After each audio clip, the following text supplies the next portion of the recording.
ओम शांति शांति शांति। ओम मित्रों, मैं जाकिर नाइक का एक वीडियो सुन रहा था जिसमें वह कह रहा है कि दुनिया के सभी मुख्तलिफ धर्मों में, मजहबों में और मजहब की किताबों में मोहम्मद साहब की चर्चा है। कह रहा है कि देखो, पुराणों में कल की अवतार शब्द आया है, कल की अवतार की चर्चा है, बड़े डिटेल से बता रहा है कि देखो वो मोहम्मद साहब हैं। और फिर कह रहा है कि गौतम बुद्ध ने जिसकी भविष्यवाणी करी थी वह मोहम्मद साहब थे। इसी तरह से बाइबिल में, कुरान में और तौरेत में, जबूर में मोहम्मद साहब के आने की सूचना है। तो मेरे मित्रों, आज हम इस पर चर्चा करते हैं। कल की अवतार जो है, क्या इस्लाम के अनुकूल है, इस्लाम की विचारधारा को मानता है, या इस्लाम अवतारावाद को मानता है कि नहीं मानता।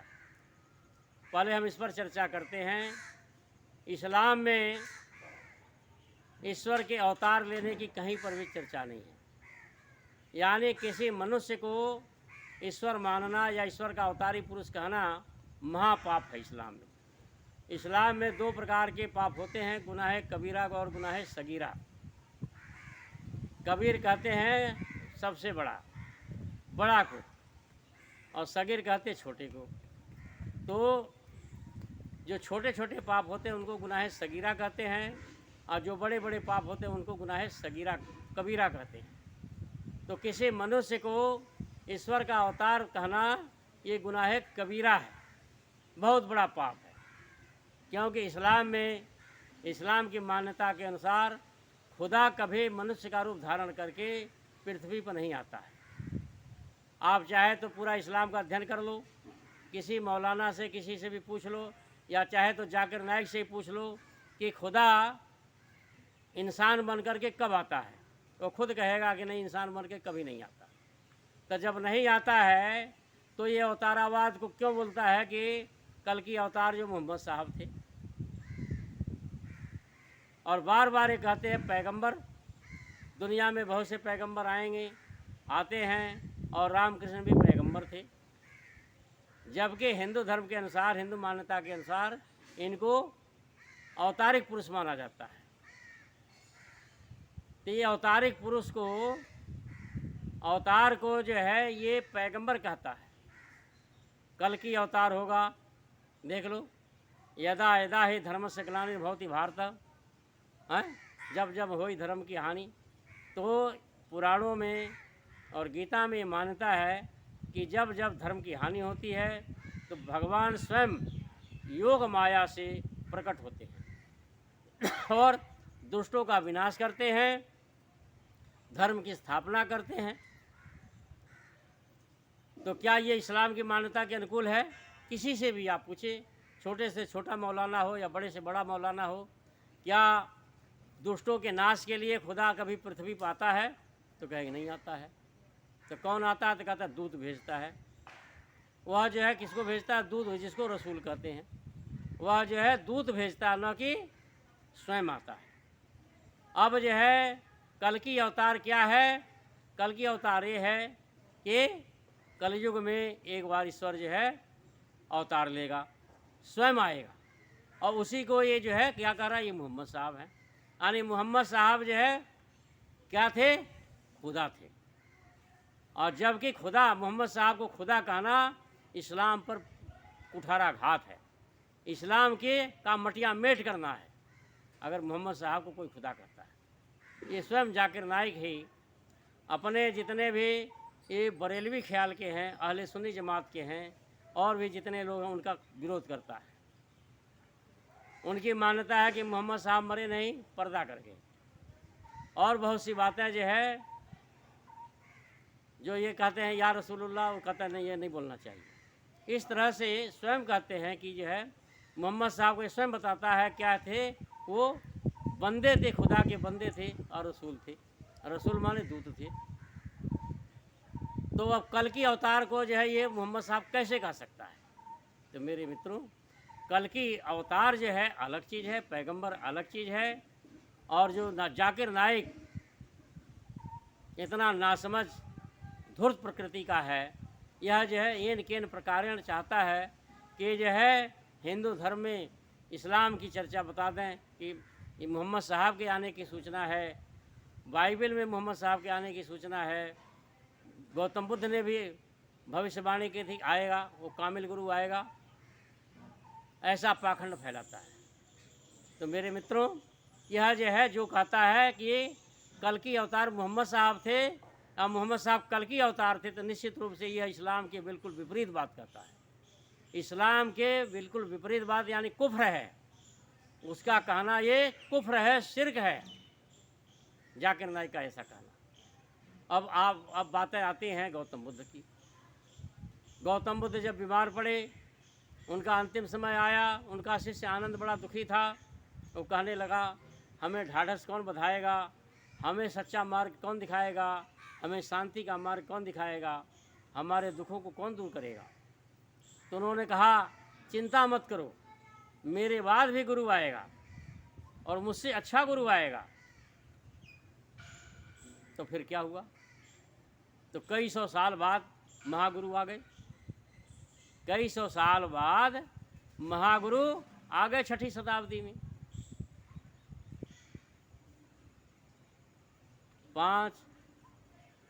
900 साल बाद यही महागुरु आ गए। अच्छा, अब दूसरी बात, चलो महागुरु आ गए, महागुरु थे लेकिन अनपढ़ थे और रही बात, चलो हम मानते हैं मोहम्मद साहब बड़े अच्छे थे, सज्जन थे, हमें कोई आदर करते हैं हजरत मोहम्मद साहब। लेकिन गौतम बुद्ध की बात सत्य हुई। गौतम बुद्ध ने आनंद का शंका समाधान हुआ, आनंद को ज्ञान प्राप्त हुआ किसी दूसरे गुरु से, आनंद तो मर गया कई पीढ़ियाँ हैं। फिर उसके बाद आए कहाँ? अरब में आए। आनंद ने चाहा भारत में पैदा हूँ। उस ज़माने में तो भारत के एक कोने में पैदा और दूसरे कोने वाले को पता ही नहीं चलता था, भारत इतना विशाल देश भारत ही। अब पैदा कहाँ हुए मोहम्मद साहब? सऊदी अरब में। अच्छा, मोहम्मद साहब जब चुने हुए खुदा के बंदे थे, यहाँ तक कहते वो सबसे पहले खुदा ने जो है ये कंदील बनाया, सबसे पहले मोहम्मद का नूर बनाया। अब मोहम्मद साहब में क्या खासियत थी कि जो उन्होंने सबसे पहले उनको बनाया, जब इतना सबसे बेस्ट बनाया है, सबसे प्रिय बनाया, खुदा का सबसे प्रिय थे, तो खुदा ने मोहम्मद साहब को जन्म से ज्ञान क्यों नहीं दिया? तो खुदा को तो जो चाहिए था कि मोहम्मद साहब का पालन पोषण भी बढ़िया से कराता है।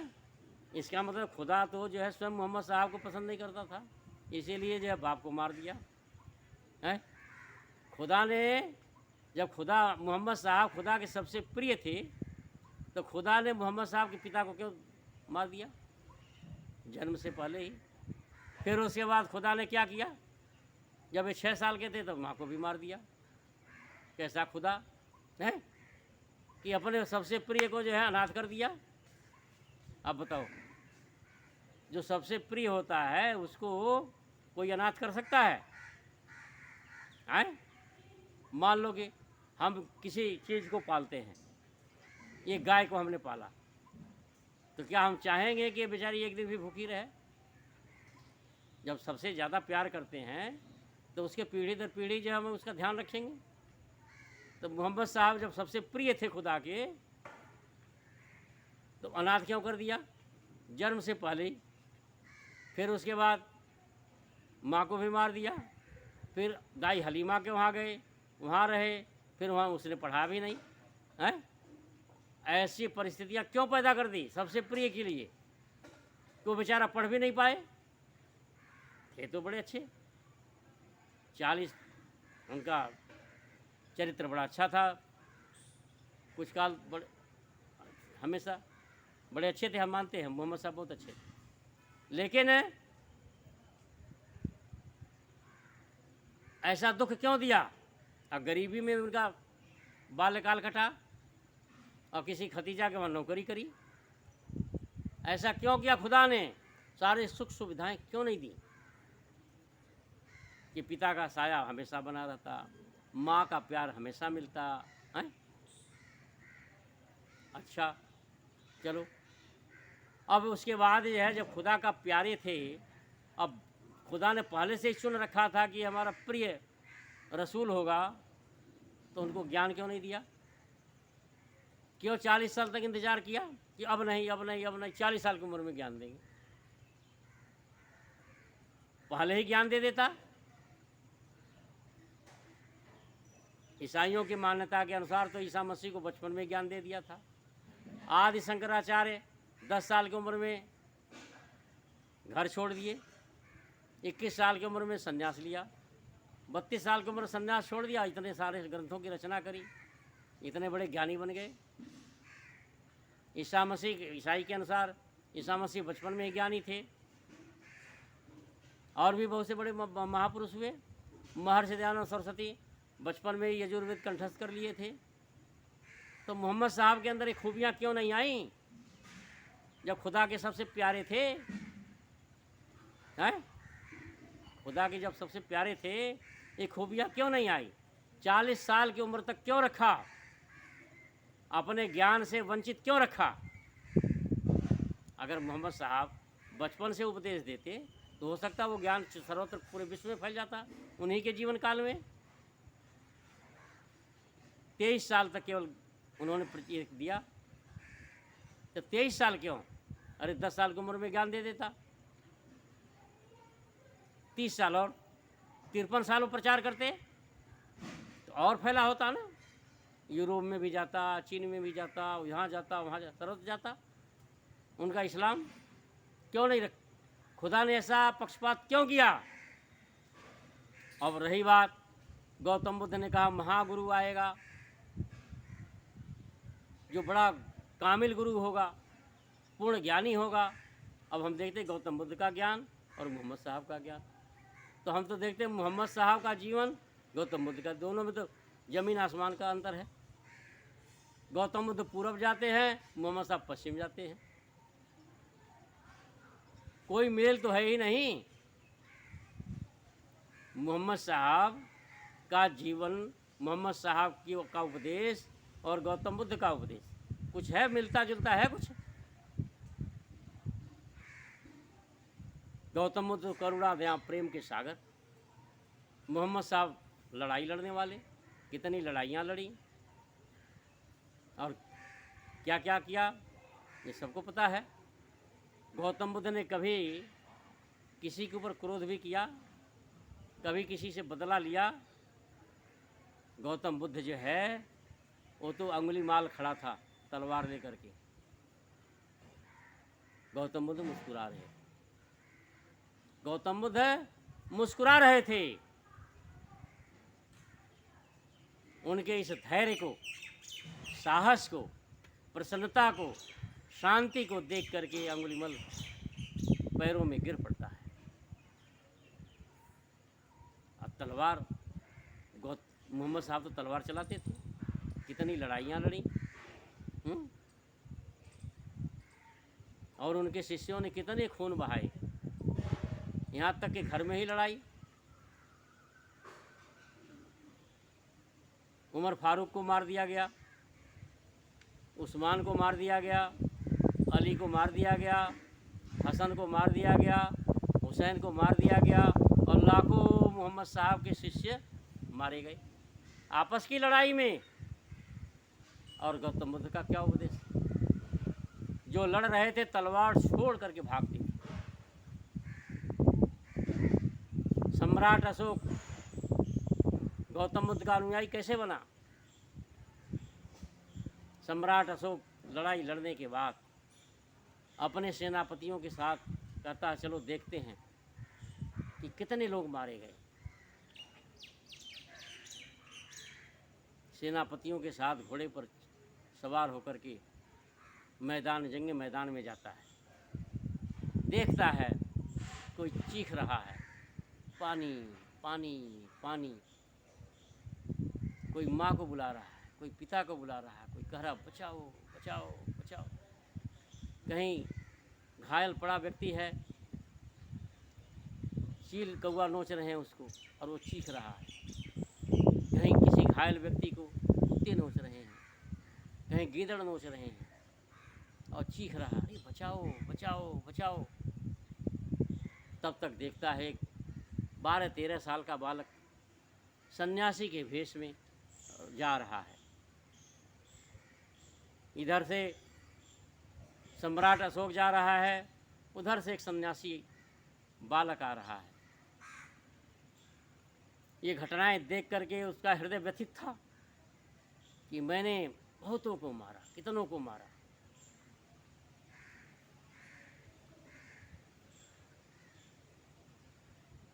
बालक को देख करके सम्राट अशोक घोड़े से उतरता है, पूछता तुम कौन हो? वह बालक कहता है कि मैं जिस सेनापति का आपने वध किया मैं उसका बेटा हूँ।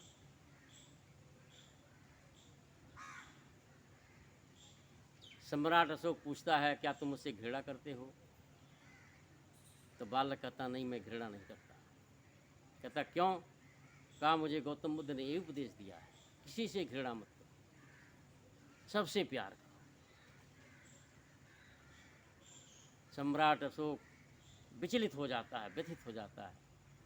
ओहो, एक बालक जिसके पिता का मैंने वध किया, वह कहता है मैं आपसे प्रेम करता हूँ, घृणा नहीं करता, और एक मैं हूँ, कितने लोगों को मार डाला।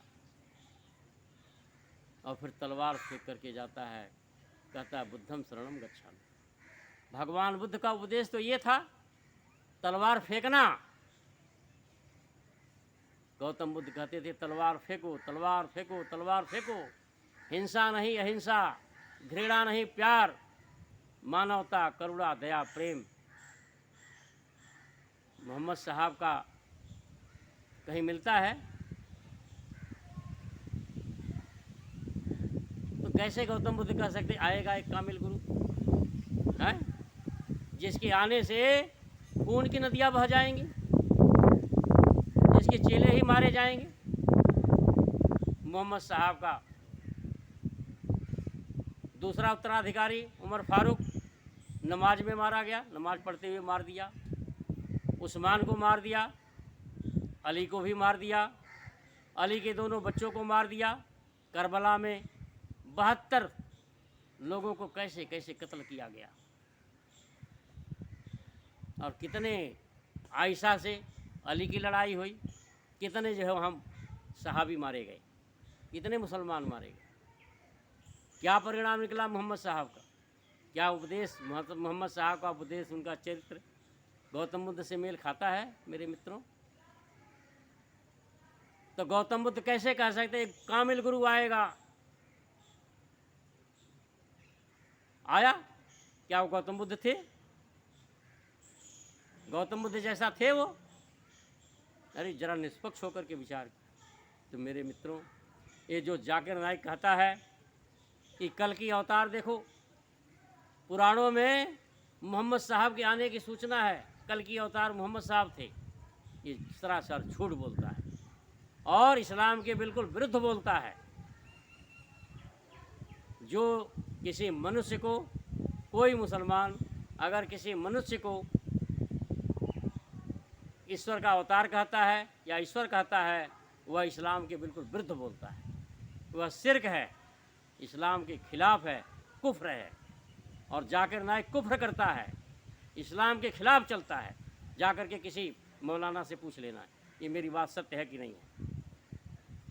तो मेरे मित्रों, यह जाकिर नाइक सबको गुमराह करता है, मुसलमानों को भी करता है, हिंदुओं को भी करता है, सबको गुमराह करता है।